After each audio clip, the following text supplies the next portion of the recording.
Mentir que avant que les femmes soient détruites, je me rappelle tout à fait ma grand-mère et mes grands-mères qui étaient des femmes au foyer.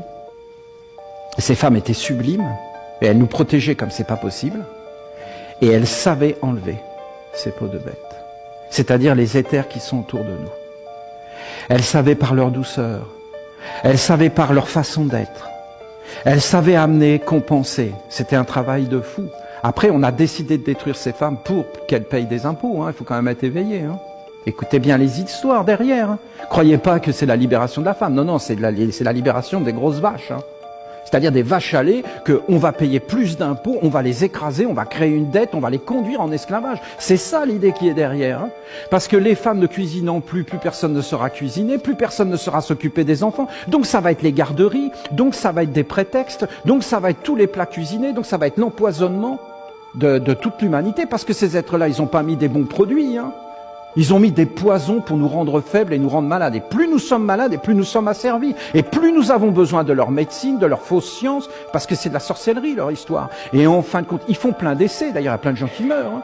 Et en réalité, et on va se couper de la nature, on n'aura plus le savoir des plantes, le savoir de la vie, et on va croire qu'on est tout. Et en fin de compte, on va rentrer dans un monde où il n'y a plus rien, on sera entièrement détruit. Et il va y avoir une criminalité qui va grandir de plus en plus, parce qu'en fin de compte, il n'y aura plus tous ces corps, toute cette sagesse qui était faite par les femmes, parce que les femmes savaient en réalité élever les enfants, elles savaient comment faire, les regards, elles étaient ensemble. Moi, il n'y a rien de plus beau qui me touche de plus quand vous avez une grand-mère qui est avec ses petites filles et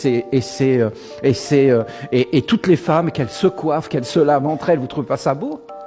Mais c'est magnifiquement beau. C'était tout ce savoir, enfin, qu'on tout se prendre soin, tout cet amour et toutes ces forces qui étaient là et qui étaient un soutien indestructible qu'on voit encore dans certains pays d'Afrique et dans certains pays qui ont gardé leur tradition, mais qui est de plus en plus quelque chose où maintenant même on veut être indépendant, on ne veut pas peser sur les autres, mais c'est vraiment culturel. On veut plus qu'on nous touche et toutes ces choses.